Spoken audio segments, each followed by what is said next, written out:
केजरीवाल जी जिनका काम है सिर्फ बयानबाजी देना, भाषण देना, प्रोपोगंडा करना। बॉम्बे की मीटिंग में गए, वहाँ रहे और अभी अपने बंगले में भी वो ले करके आए थे उद्धव ठाकरे जी के बेटे को। इधर उद्धव ठाकरे जी की फैमिली से उनकी बहुत पट रही है। एक समय शिवसेना का विरोध करने वाले। आज उन्होंने बॉम्बे में अपनी मीटिंग जब शुरू की, उनको बोलने को बड़ी देर बाद मौका दिया गया। बाद में इंडियाई गठबंधन में हुआ कि भाई इनको बोलने दिया जाए, चूँकि इनकी 2 राज्यों में वो है सरकार। तो उन्होंने सबसे पहले जो धन्यवाद दिया वो उद्धव ठाकरे जी को, उनको कम उनके बेटे को मतलब अप्रोक्ष रूप से ज़्यादा दिया है, चूँकि उनके घर भी आया था। उनके 2 लोग बेहद खास हैं इस समय, एक आदित्य ठाकरे और दूसरे पंजाब के ही राघव चड्ढा जी। खैर वो तो बात रही, उन्होंने धन्यवाद दिया।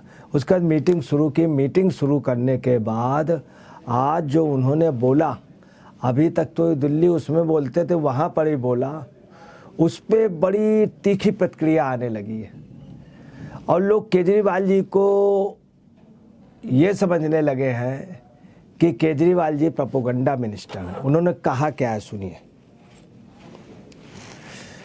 वो बोले हैं कि ये अलायंस नहीं है, ये 28 पार्टियों का कोई गठबंधन नहीं है, कोई अलायंस नहीं है। ये 140 करोड़ लोगों का INDI एक आंदोलन है, 140 करोड़ लोगों का प्रतिनिधित्व कर रहा है। और उन्होंने अपनी ओर भी इशारा किया, मतलब उनका शो ये करने था 140 करोड़ के, उस पर मैं उसका प्रतिनिधित्व कर रहा हूँ। मैं मतलब केजरीवाल जी के अंदर मैं है भी बहुत ज़्यादा। जबकि जो विपक्ष है या जो लोग गठबंधन किए हैं उनके सबकी, वो देश के सब भागों में भी नहीं है। देश के लगभग 50% से अधिक भाग में भाजपा का कब्जा है। जो देश के नक्शे में जो मुख्य राज्य हैं वहाँ पे सब भाजपा का कब्जा है।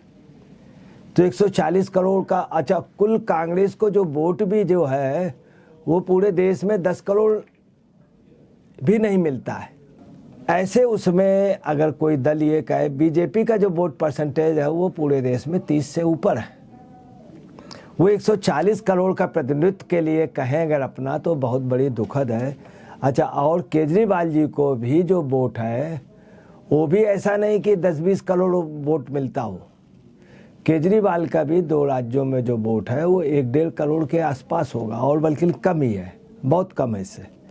खैर, फिर उन्होंने क्या बोला है कि मोदी जी जो हैं उनके लिए मतलब वहाँ से बोलना कि और उनकी सरकार बहुत करप्ट और एरोगेंट गवर्नमेंट है। बोले Modi government is the most corrupt and arrogant government in the history of independent India. मतलब देश क्योंकि आज़ादी से अभी तक सबसे ज़्यादा करप्ट गवर्नमेंट है। और उन्होंने बोला कि मैं इंटरनेशनल पेपर पढ़ता हूँ कि भारत की कुछ बड़ी ताकतें इंडिया को तोड़ना चाहती हैं। भारत सरकार सिर्फ एक आदमी के लिए काम कर रही है। उन्होंने कहा एक आदमी के लिए काम कर रही, पूरी मतलब पूरी गवर्नमेंट उन्होंने शो किया सिर्फ एक आदमी के लिए।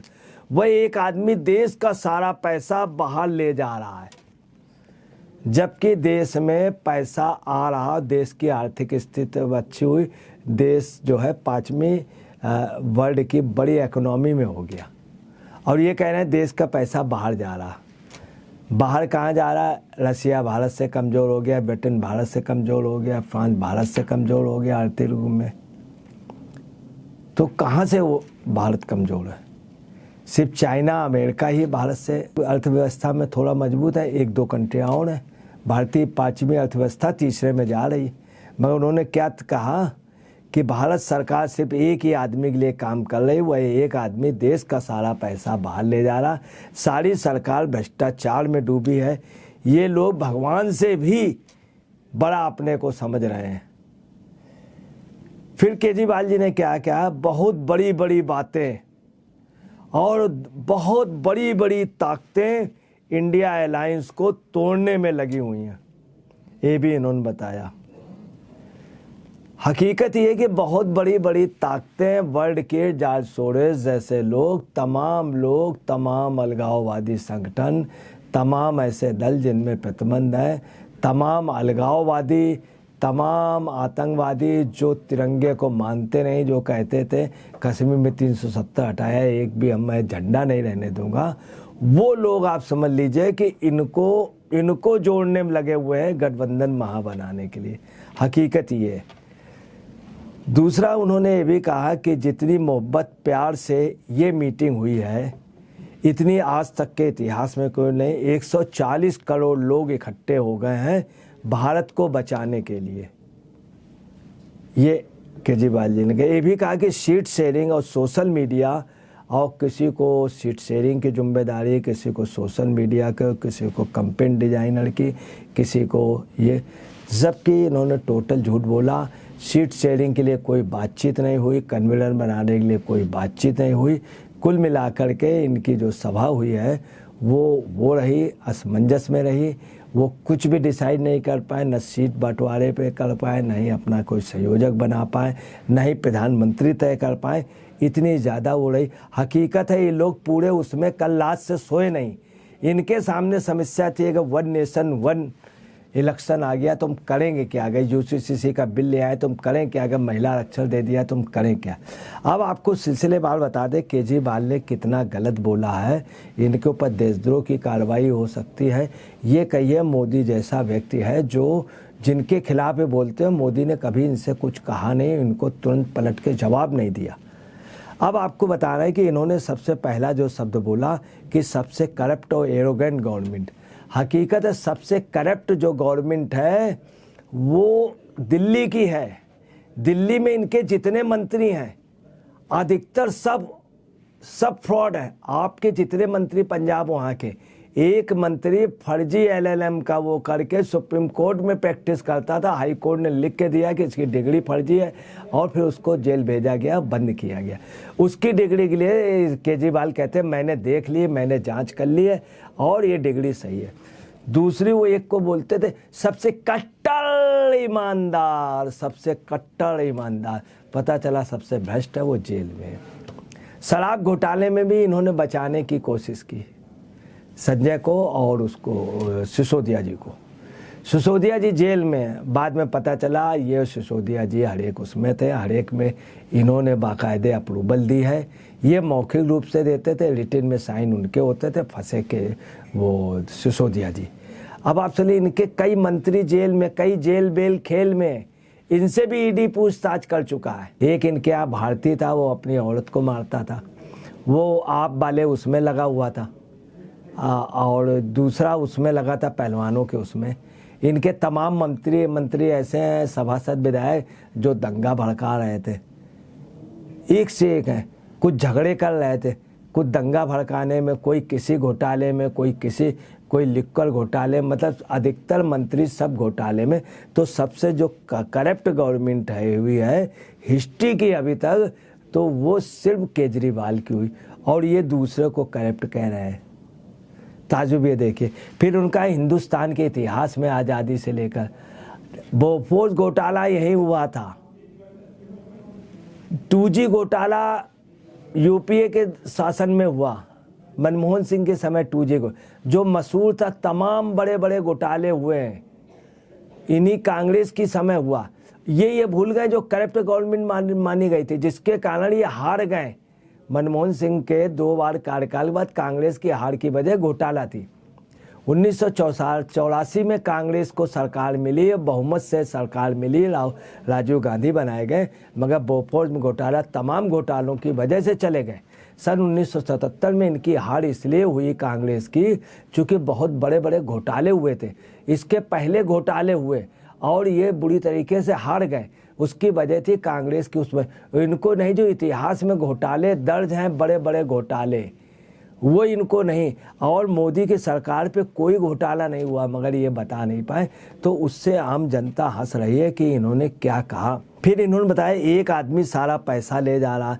मैं इंटरनेशनल पेपर पढ़ता हूँ, केजरीवाल जी इंटरनेशनल पेपर अब नहीं पढ़ते हैं, वो दूसरे चक्कर में रहते हैं, कैसे हम बचें, कैसे के उनको बचाएं, कैसे जैन को बचाएं, कैसे संजय को बचाएं, कैसे अपने उसको बचाएं, कैसे राघव चड्ढा को पहुंचाएं, कैसे क्या करें, कैसे अपना शीश महल बनाएं। करोड़ों रुपए के उसमें रहने वाले, जिसके यहाँ करोड़ों के पर्दे हो, वो इस तरह से काम कहे कि सबसे बेस्ट सरकार भ्रष्टाचार है। और जबकि भ्रष्टाचार उसके यहाँ सबसे ज़्यादा, जिसका गिनीज बुक में नाम लिखा जाने वाला है, वो व्यक्ति इस तरह से कह रहा है। फिर वो कह रहा है कि बहुत बड़ी बड़ी ताकतें इंडिया अलायंस को। हकीकत है जॉर्ज सोरोस, विदेश की तमाम ताकतें जो तिरंगे का विरोध करते थे कश्मीर के, वही उमर अब्दुल्ला आज टी शर्ट, बढ़िया पैंट, शूज, कैप लगा के सबसे स्मार्ट बन के आ जाए थे। अब आया कि बहुत मोहब्बत उससे हुई, कतई मोहब्बत उससे नहीं हुई। रात बड़े लोग परेशान रहे, किस तरह से इनका समझे, किस तरह से हम अपने को सही करें, और किस तरह से ये जो संसद का सत्र है इसमें कैसे बचे, वन नेशन वन ये लागू ना हो पाए, ये इन सबको समझाया गया। ये इतने घबराहट में थे कि आज ऐसा कुछ बोल गए। सीट शेयरिंग की बात इन्होंने बड़ी गलत कही। सीट शेयरिंग में कोई भी बातचीत नहीं हो जाए पाई, कोई भी किसी, और केजरीवाल ही वे पहले व्यक्ति हैं जो इनसे गठबंधन नहीं चाहेंगे। वो अपने अलग चुनाव लड़ेंगे, अकेले लड़ेंगे, क्योंकि दिल्ली और पंजाब में उन्हें अपनी सरकार बचानी। 140 करोड़ लोगों का जो प्रतिनिधित्व था, ये बिल्कुल गलत है। वो आंदोलन के समय चले गए जब अन्ना वगैरह से। अब कोई भी आंदोलन ये लोग खड़ा नहीं कर सकते हैं, चूँकि आपको बता रहे हैं कि आंदोलन खड़ा करना इनके बस की बात नहीं है। उसके लिए अलग लकीर खींचनी होती है। वो इनके, आज केजरीवाल ने जो भी बोला है उसका हम आपको बता रहे हैं कि ये बड़ा दुष्प्रभाव केजरीवाल पे जाएगा, और शायद केजरीवाल के ये आखिरी ही भाषण हुआ करेंगे, जो अब इनके पतन की शुरुआत हो गई है। और आज जिस तरह से उन्होंने बोला उससे साफ हो गया कि केजरीवाल मानसिक संतुलन खो चुके हैं। इन्होंने सीट शेयरिंग में क्या हुआ इसमें कुछ नहीं किया, सिर्फ गुमराह किया आम लोगों को। नमस्कार, मैं अजय पत्रकार।